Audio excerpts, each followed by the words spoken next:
celebrities have been invited to play the ultimate psychological game of deception. All in the hope of winning up to £100,000. It's time. I flipping love this show. If you don't know, The Traitors is a game show where out of a group of people, a select few are chosen to be traitors, while everyone else are faithfuls.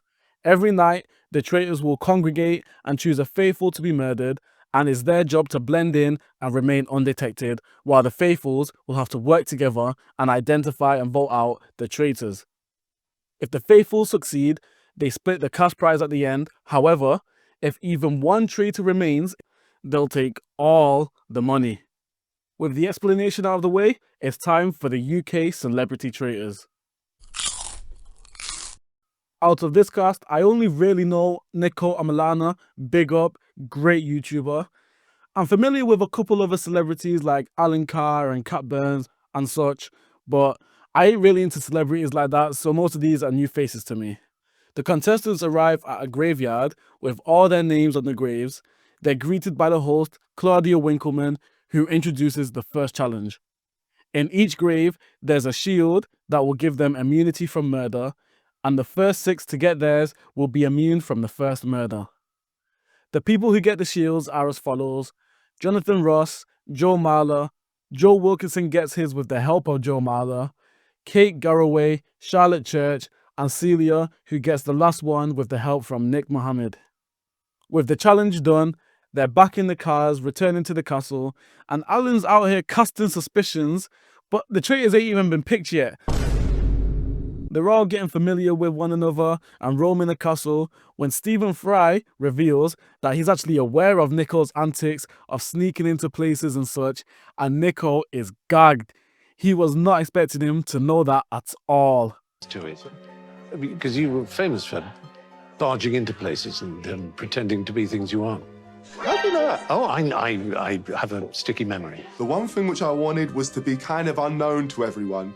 Now everyone's gonna see me as a conniving prankster.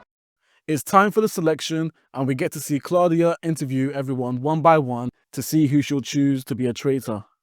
They put on their blindfolds, and Claudia walks around the table, tapping Jonathan Ross, Cat Burns, and Alan Carr, selecting them to be the traitors. Not a bad selection. Absolutely wounded for Nico though. If he goes first, I actually might just sack off the whole season. Claudia lets them know that there won't be a murder tonight so they can sleep peacefully. It's only been 30 minutes and Alan is cracking me up, you know. Like, I knew he was funny, but he's actually got me in stitches. My suspicions. I tried to be like, I was just laughing. So I'm like, I'm not a traitor, but oh God. I'm worse than Linda. I am worse than Linda. Shout out to Linda, man. Easily one of the top 5 worst traitors of all time. Bless her. It's night time and the faithfuls return to their individual lodgings, and it's time for the traitors to meet. The 3 traitors take their oath with Claudia and meet for the first time. They're all proper excited to be working with one another, and then Claudia enters the turret to inform them that their first murder will be done tomorrow and in plain sight. In the morning, the group heads straight to their first mission, where they've got to move this giant Trojan horse to a fire pit in order to burn it. Along the route, there's 4 locked gates which require correctly answering a question or solving a puzzle. They win 15k if they're able to complete the mission within the allotted 30 minutes. At gate number 1, they learn they can either answer the question or sacrifice a shield. They get asked how many people die in Romeo and Juliet and Hamlet combined, and while Stephen Fry is adding up the total numbers, Claire Balding decides to just input a random number and lock it in. What? Must take some real ADHD to make that mistake, because it literally says pull the lever to lock in right there. Tom's got his suspicions after that, as would I. Charlotte chooses to give up her shield and they head towards gate number 2. Nick solves the puzzles for gate 2 and 3 with ease, and the final puzzle is matching the symbols to the previous symbols they've passed along the route. They get that done thanks to Tom Daly and are on the final stretch.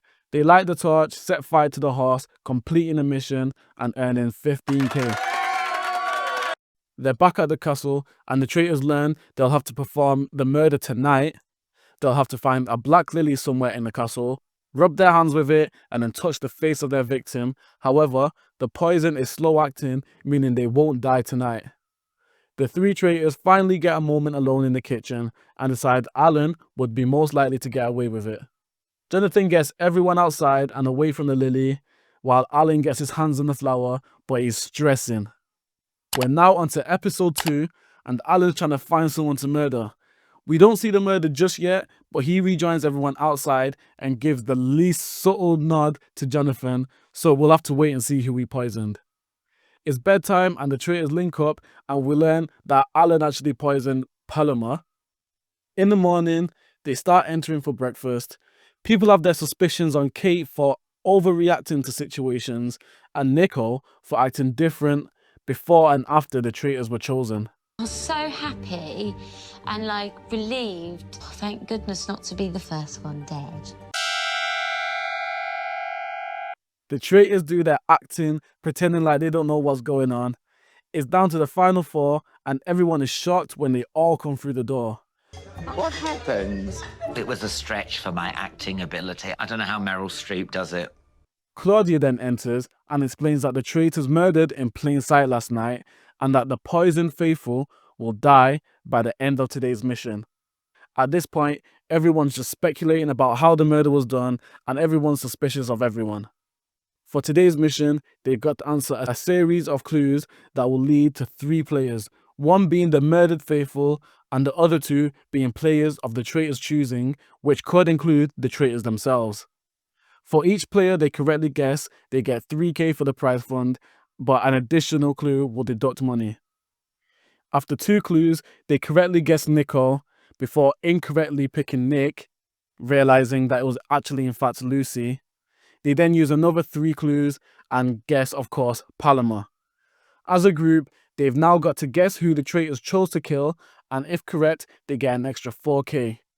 Ruth suggests they vote, which is actually very smart because you're able to see who votes for who, potentially highlighting the traitors if they're the only ones who vote correct. They lock in Lucy, but of course we know they're wrong. Claudia closes Paloma's coffin, and they all can't believe it.